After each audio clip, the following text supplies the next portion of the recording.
public service announcement. The boys are not playing with y'all. Did y'all hear me? The boys are not playing with y'all. All right? Make no mistake about it. They ain't playing. All right? Without no further ado, let's get to it.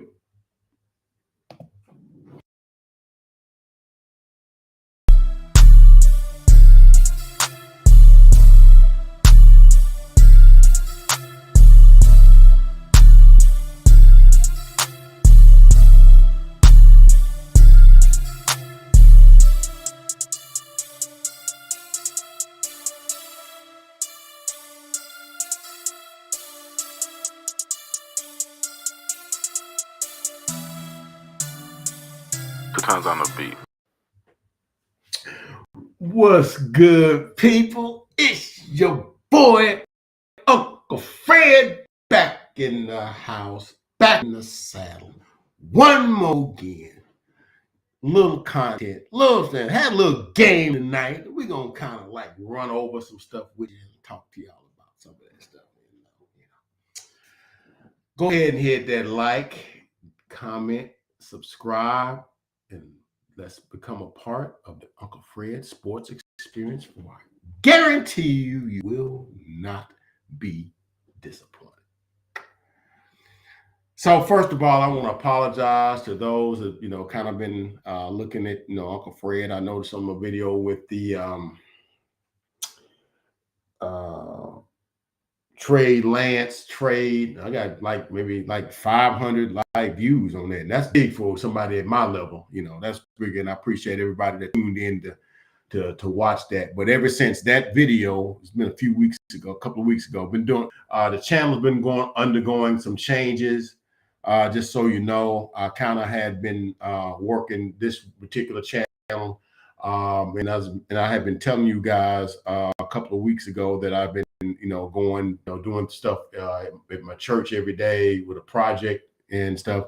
And the project was installing. A group was installing the new digital sound system where we can do all of our live streaming from there.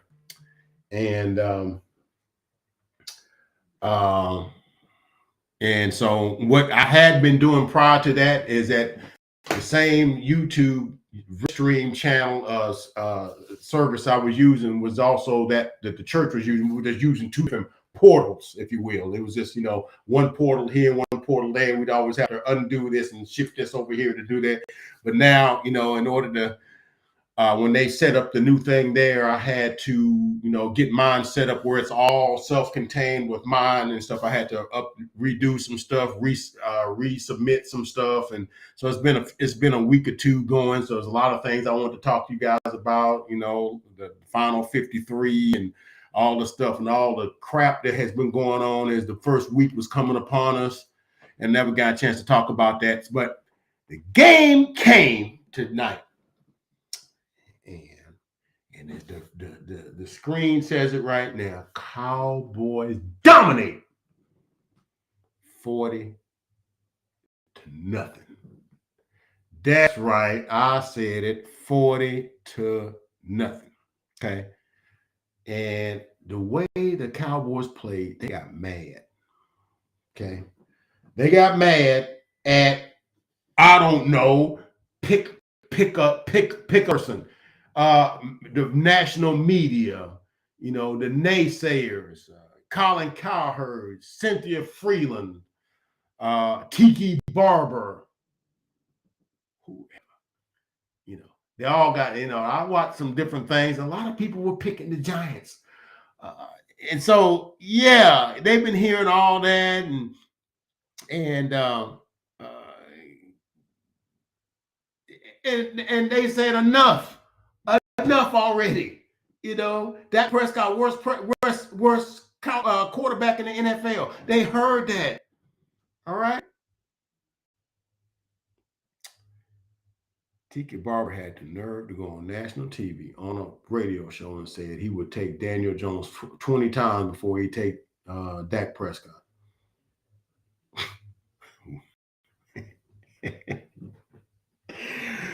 Yeah. And so the game came, and a lot of big name people picked the Giants.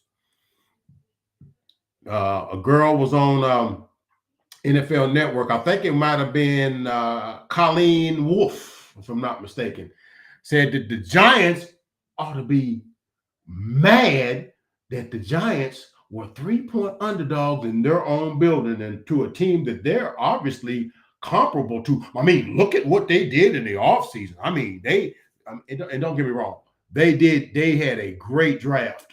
The last 2 years, they had great drafts, okay? And they picked up, a couple of nice free agents. Okay, that's not get it twisted, all right. And they've got good coaches. Brian Daboll's a good coach. Wink Martindale's a great defensive coordinator, probably one of the top 4 or 5 best defensive coordinators in the NFL. So I'm not knocking that, right? All right. Last 2 years, they picked up Kayvon Thibodeau, and they've also picked up Evan Neal. Okay, in the draft this year, they ended up getting Deonte Banks, a dude we looked at Maryland for corner. They also picked up John Michael Schmidt at guard from Minnesota, another dude we looked at, a guy I wish we'd have drafted because we, starting to maybe have some issues at the offensive line, but not tonight. Okay. And then they also drafted a kid out of Old Dominion, the 6th rounder. He seems like he might be a good corner. You very seldom see a team start 2 fresh rookie corners in a game, right? And then they also got Jalen Hyde, the Biletnikoff winner from the from University of Tennessee, and runs like a 4.3 40 or something like that. So and then they picked up Darren Waller from the Las Vegas Raiders. So one of the better tight ends in the NFL if he could stay healthy. So on paper, they then you look at what they already had. I said Kayvon Thibodeau got Dexter Lawrence, Leonard Davis, I think what the other defensive lineman is. So they're formidable up front, right? And Thibodeau, and then they got what's my man's name they got from the Cardinals? Came from Clemson. I can't think of his name right now.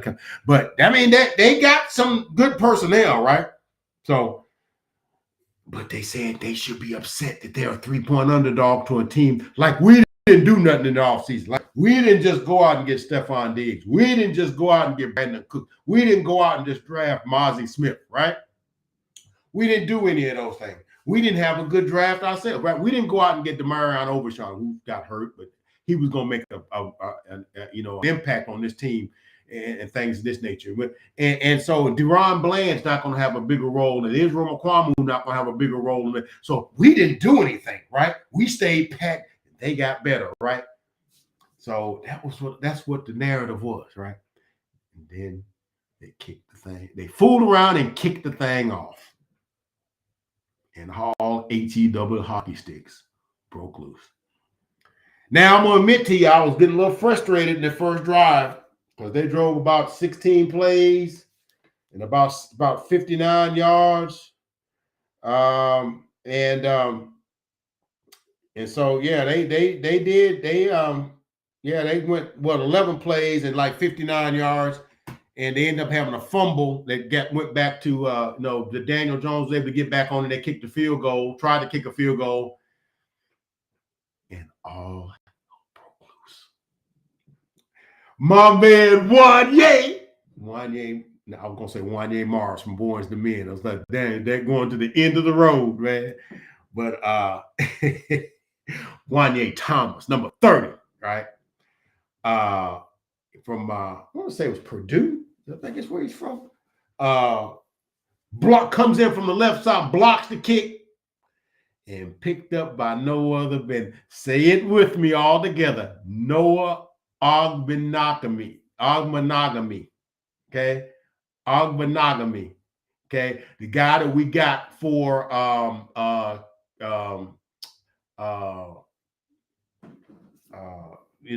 cornerback from Kentucky. Boss man fat, if you want to call him that, the dude we got from him, we traded with Miami. I don't know if he played today or not.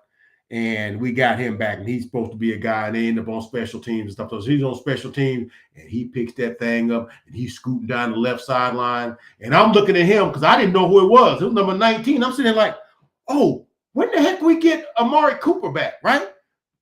And I'm like, oh, that's Noah's number. He's 19. Noah Ogbenogamy. Let's say that together. And he scoots down the sideline and into the end zone for a touchdown. And it's 6-0. Brandon Aubrey comes on and shanks the extra point. And it's 6-0. I'm like, dang. But it kind of looked kind of nice. It looked kind of nice, right? Then it seems like when that happened, the defense had a chance to go to the sideline and collect themselves. And from that point on, I don't think the Giants got but about maybe 5-6 first downs, 6 first downs. They had 4 or 5 first downs in their first drive. And I think they ended up with like 13, 14 first downs. So they ain't get but about 6, 7 more first downs the rest of the game. And they just dominate. You know, we get the ball, we drive, and we get a field goal. It's 9-0. And then Daniel Jones shoots a pass over in the left flat to Saquon Barkley. And then out of nowhere comes who? I mean, I wouldn't have believed I didn't see it with my own eyes. But Trayvon Diggs, who kind of has been getting some flack for, I don't know, avoid some contact. And I'll be the first one. I was like, Trayvon, you playing corner. At some point, you might have to come up on run support. You got to get your shoulders in there. You got to go over there and hit people. That's kind of what corners do. If they figure out you don't want to tackle, they're running power sweeps on your side of the field, right? He comes in there and kind of puts that shoulder right on the ball. It has been raining. That ball's just a little bit slick. Knocks that ball out of Saquon Barkley's hand, up in the air, and who it comes to? My boy, number 26, Deron Bland, picks it up, scoots down the sideline for another touchdown. And before you know it, it's 16-0. Then the Cowboys get the ball, they stop them again, and all through there's sacks and there's defensive stops and all this sort of stuff. It's almost like what I figured it was like, and you got to factor in that the Cowboys, especially defensively, whatever, aside from, maybe Dorrance Armstrong didn't play a lick in the preseason. Neither Sam Williams played a little bit, and some of Mozzie played some, and but Hankins, I don't think played hardly any in the preseason. And so a lot of your Diggs and Gilmore and them guys played. Bland played a little bit, but for the most part, none of the interior guys played a lot in the preseason. So, it takes a while to get your footing, your timing. You ain't played since January for real. Then played in training camp. You playing against live bullets now. And, it takes a while. The teams and see what people don't realize when you play defense, it takes a little bit extra to play defense because you got to actually figure out what the offense is doing and kind of like react to what they're doing. That's why you don't ever hear when the offense is on the field for 8 plays and 80 yards and 7 minutes, you don't ever say the offense is weighing down or offense is getting tired. But the defense out there for 7 plays and 75 yards and 7 or 8 minutes, they're weighing down because they're getting tired because it takes a little extra energy to play defense, right? And the timing and all that stuff. So I figured they got it because they was getting little misdirections. Saquon was getting these little 8-9 yard runs. Daniel Jones was sprinting out of there. And I'm like, get him. Getting in. He got down on one and slid. And I thought that they called a Chinchi personal foul. And he really did. And slid all of a sudden. And here comes, I want to say it was Jerron Curse maybe, came in and hit him like as he was sliding, I thought. It's like these guys got air brakes, but, whatever. And they got that, and they was able to drive down to that errant snap. And then they had to settle for a field goal. And, from that point on, they would never get down inside that red zone that deep ever again. Okay. Well, one other time, they missed another field goal. Gano missed another field goal, right? So, and then, let's talk about that though. So I got it up on my screen. We're getting ready to go. We ain't gonna talk long because it was a good win. It was a great win. It was a win like I ain't seen in a long time. I can't remember the last time a Cowboy got a shutout. And I was hoping as the game went on, don't give up no points. Don't let them get nothing. Shut them completely down, right? So let's talk about that. The defense. has here we go. The defense ended up with 7 sacks of Daniel Jones and so many more pressures. And I watched the Vox show, Vox Lombardi, that comes on, is on the volume. And then you got the William Skywalker Steel. And then, of course, there's some other guys I listen to, Mike Fisher and some other guys. And they listen to different things, right? So, the defense, it had its 7 sacks and gave up 171 yards total offense, including only 61 yards passing. Okay. Because sacks are minus yards passing, right? So anytime they was making a move, like I said, the first couple of plays, Daniel Jones was getting outside the pocket and something. And then when they got that fumble, that kick block return for a touchdown, it was almost like they had like a meeting. And they was like, okay, they're trying to run this misdirection. They're trying to sprint him out, get him out. Let's counter that. And from that point on, every time he tried that, Michael was there pulling him down from behind. It was Dorrance Armstrong pulling him down from behind. Odigizua pulling him down from behind. It was DeMarcus Lawrence pulling him down from behind. And he never could get any of those anymore. After that first drive, it's like once they figured out what they were trying to do, it was on. So they had 7 sacks and 63-yard passing, 171 yards. And some of the guys that did due diligence, that did the dang thing. I'm just gonna mention some guys, not in any particular order. But Osa Odigizua, Odigizua, I think he had like 2 sacks and 3 tackles for loss. And let's go ahead and look at that. I thought I had it down here. I guess I did not. But yeah, Odigizua, he had 2 sacks, 2 tackles for loss. Dorrance Armstrong had 2 sacks, 3 tackles for loss. And so, Dorrance Armstrong's all in the backfield doing his thing. Trayvon Diggs, for a dude that's much maligned for not getting physical. Not only that, but later in the game, I think it was Darius Slay, whoever. No, it was Isaiah Hodgins. That's who it was. Got loose on like a 25, 26-yard pass play, and Diggs come from behind, rips that ball out, and it gets returned, and that ends another score, right? So he has caused an interception with a hard tackle on Saquon Barkley and a rip out of Isaiah Hodgins' hands and a turnover from that, right? And so he sort of gets a defensive game ball as well, right? So Trayvon Diggs, Odigizua, excuse me, I'm saying name backwards. Dorrance Armstrong, and then Micah, because Micah is double and triple teamed all game. That's why Dorrance can get 2 sacks, while Osa can get 2 sacks, and things of that nature. So, it was just an all around good defensive effort, right? And and hats off to Wanye. I won't call him Wanye Mars. Wanye Thomas for the blocked field goal. Hats off to Noah Ogbenagami, okay, for coming in and making a presence. As soon as he comes to the team, he did his thing, right? So the defense was just total dominance. I'm gonna tell you why I want to talk about this, right? So I'm watching different shows. And I was watching the NFL Network, and it was, Cynthia Freeland and David Carr, and then I want to say what's the guy who recorded the San Francisco's Mooch, the former coach of the San Francisco 49ers and the Detroit Lions, Mooch. They had a little game where they played where, where it's like each year there's about 5 to 7 teams that make the playoff one year and are not making the playoff the next year. So the game is they blow these balloons up of all the teams that made the playoffs. And what you were supposed to do is go up, pop the balloon of the team that you think will miss the playoff, and blow up a balloon of the team you think takes their place. I sat there and watched that.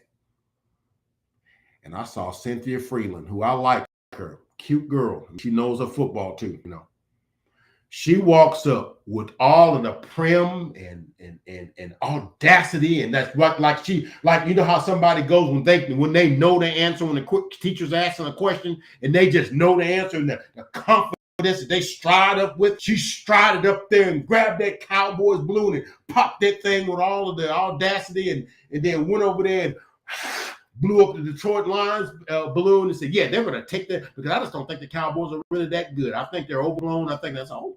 Oh, okay. All right. Okay. All righty then. And so you got going, and you got, David Carr saying, like, the defense is good, but the offense, I've seen him in training camp, the offense really, they're just not hitting right now. So that's going to be that guy. So, okay, they don't believe in him either. I heard Colin say, the Giants are going to get him. I just don't believe the Cowboys. He's been knocking the Giants all the time because the reason I know that's as Vosh Lombardi's network is done by the volume.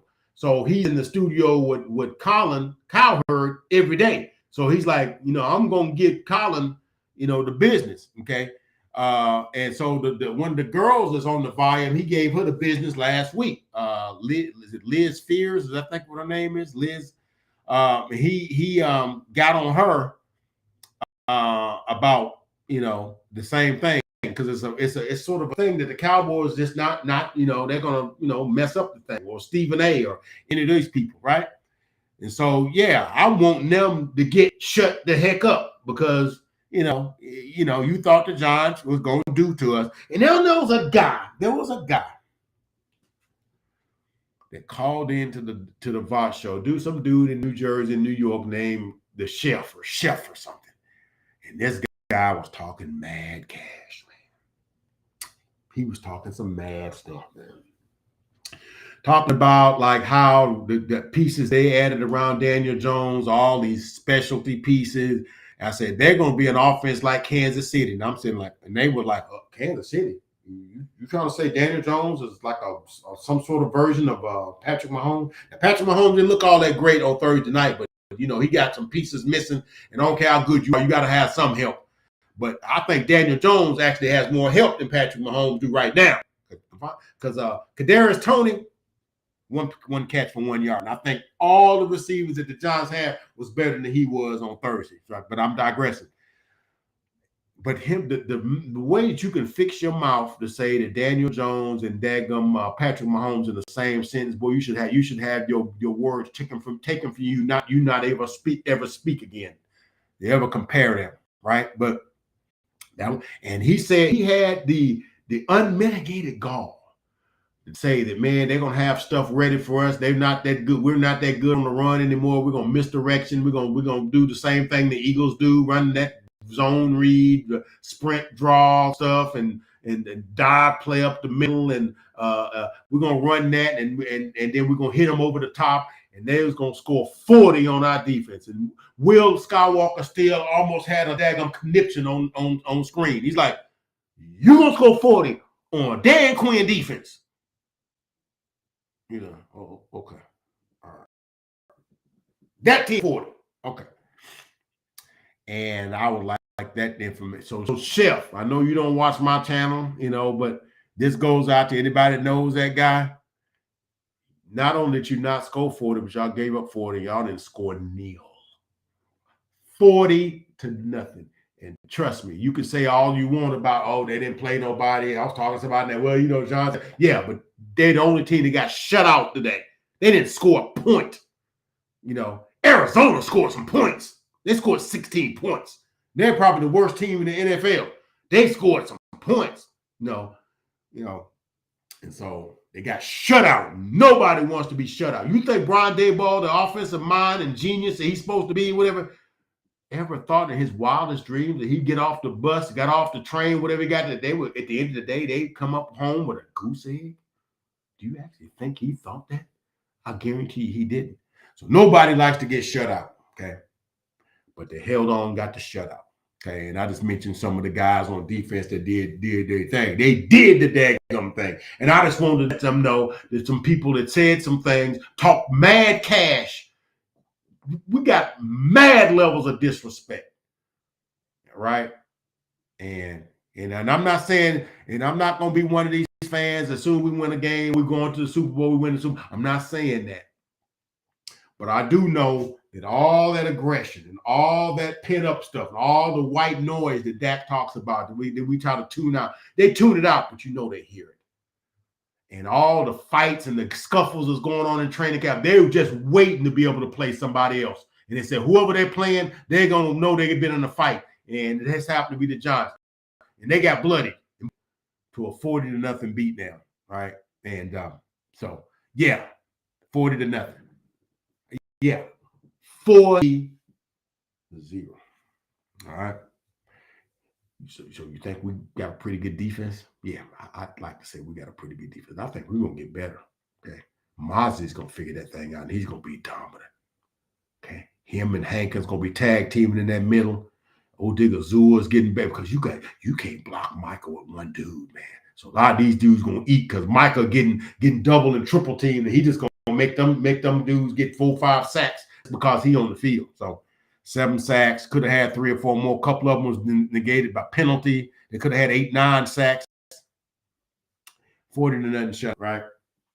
Now, here's the other side of that. Now, a lot of people are going to say, because I was kind of criticizing the Eagles for this, because I know they beat the Patriots today, and Jalen Hurts was not exactly, whatever. I think he threw the ball 30 times for like 147 yards or something like that. And I think Dak really didn't throw for a whole lot of yards either. But here's the thing. He threw for 143 yards on 24 attempts, 13 of 24, 147, 143, no touchdown, no interception, 72.7 QBR. Anything over 50 is good, right? So 72 QBR. I think Daniel Jones was like a 12. What was he? He was like a 12. He was 15 of 28 for 104 yards. Like I say, it was 63 yards net passing because he got sacked 7 times. And 2 interceptions. Okay, he got sacked 4 times for minus 47 yards. QBR of 8.4. 8.4. Okay. But what I want to talk about the offense, and we're going to go and shut this thing down. The offense was efficient. Okay. What I mean, they just did what they did. They didn't try to reinvent the wheel. They didn't try to squeeze a stake through a window like that, or try to thread the needle with too many things. I think it was 1 pass, and that really could have threw 2 touchdown passes because Peyton Hendershot, man, got led perfectly on a touchdown pass early. Then Jake Ferguson missed a touchdown pass early at the settle for a field goal. Dak really could have had 2 touchdown passes, right? But they'll never say that. That was touchdown pass. But you know how they said Patrick Mahomes had a perfect pass to Kadarius Toney, and they got picked 6, and they never put that on him, right? But Dak put that right on Peyton Hendershot. He high pointed, went right through his hand. He was wide open. It was led. It was one of those plays Dak had schemed it up right. Every time Dak says, "Here we go," y'all listen for that when you hear him say that. He didn't figure that thing out. He got that thing down. He got the right play for that right situation. Hit him right in stride. And there was one Peyton that the other tight end didn't get, and so he really could have had 2 touchdown passes. And he just missed CeeDee Lamb on another one because he could have had 2 or 3 touchdown passes. Ferguson's who I'm talking about. Their name escaped me there for a second. But it was just efficient. And I'm gonna tell you what I mean by that. And this is the beauty of Mike McCarthy and Brian Schottenheimer calling the plays, because once you got to be 16-0, 19-0, 26-0, 33-0, you start noticing when the Cowboys got the ball, all the throws were safe, and it was runs. It was well-designed runs, well-designed, easy throws, and we just eat clock. And we spin the clock and we punt, take up 3, 4, 5 minutes off the clock, punt the ball. Defense is playing well. And the reason I say that is because one of the things, and y'all can make Kellen Moore the poet laureate if you want, but there were a lot of games and I've seen this from a lot of offensive coordinators, that when the game just needs to be simple because the game is already won, but then you got to show everybody you some kind of hot bleep play caller and try to pull some rabbit out of your hat from the bottom of the deck, right? And lose games. And what I always like to say is that when that hay is already in the barn, why would you want to scatter it back out on the field again? The game's already won. Why would you want to re-win it again? The game's already won. And I will raise up the Green Bay Packers game and the Jacksonville Jaguars game. Jacksonville Jaguars game had a 17-point lead, and Kellen Moore wanted to play high-risk football and end up having a couple of picks and end up getting and it ended up hurting us in the end, and we ended up losing the game that we had already won twice. Same thing with the Green Bay game. Had a 2-touchdown lead in the fourth quarter, and Kellen Moore was beside himself trying to throw it when the game is already won. Let your defense win the game. It's already got the game won. And that's when you start talking about complementary football. The defense is playing so well right now. Why would you want to put them in harm's way? Why would you want to try to reinvent the wheel? Why would you want to thread the eye of the needle and get a pass tip for a pick? And now you got them in scoring zone, and then they could score a couple of scores, and then they're right back in the game. No, defense is playing well. We're not gonna do anything to get a game back to them. So the offense was efficient. No high-risk plays because it wasn't needed because the game was already won. And there's no need to give wins back. Wins is hard enough to get and acquire in the NFL as it is without you having to give wins back, right? And so my star for the day, I got two of them. CeeDee Lamb, 4 catches, 77 yards, couple of nice grabs. I think like a 28, 30-yard pass on our first drive, and I think it was pretty good. And then Tony Pollard, I think 14 carries, 70 yards, and 2 touchdowns. A couple of nice receptions as well. Those are my offensive players of the game. Like I said, they did just enough to keep the chains moving. They had 3 touchdown drives that they came upon. But they just did just enough, ran smart plays, smart run plays, got them in good plays, and then all the throws were high probability throws, nothing where there was like high risk or anything like that. And we was able to complement the good game, the dominant game that the defense was playing. And that's what you mean. That's what you call complementary football. And when Mike McCarthy said, I just want to run the dang ball, that means he's trying to run it 40 times. It just means there's certain times of the game where what you run complements what the other side of the ball is doing, and you win games. And when you do it the other way, you give wins back. All right. Now, in closing, what does this win mean? It just means that they want a dominating game against a division foe, and they got their aggression out on another opponent, which we knew once they got somebody that wasn't wearing a star, wasn't wearing one of those Guardians of the Galaxy helmets, they would go tee off on them dudes, and that's what they did. They played angry, all right? But I'm also wanting them to also remember that it's just one game. As dominant as it was, you just 1-0. And you got to be 1-0 for 16 more weeks. And for you not to get too high on yourself and patting yourself on the back, because we got the Jets next week. And we're going to see tomorrow night what kind of team the Jets got. Okay, that's going to be our home opener. We've had a hard time beating Aaron Rodgers. So let's not get too, oh, yeah, we're going to the Super Bowl. No, we got one win. All right. And it was a good win. It was a dominant win. And I'm as happy as I can be about that win. But let's enjoy that win. Get in and get to work. Pay attention to what the Jets do tomorrow night. And, because today's win don't have nothing to do with next Sundays at 3 o'clock a game against the Jets. So they come into AT&T for a home opener next week. So it don't mean anything, but it sure was good to get those naysayers to but here's the thing. What we've always had a problem with is when we start getting expectations, that's when we start slipping a little bit. Now, I really think that we got a good enough team where that really won't happen this time, because I think we got a good enough roster, and I think we have learned from our past mistakes to hey, we trying to give everybody the business. Everybody can get it, all right?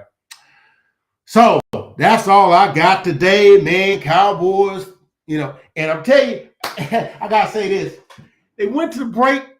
One of the things in the fourth quarter, and I heard one of the songs from my childhood, and your boy had to get that little juke going.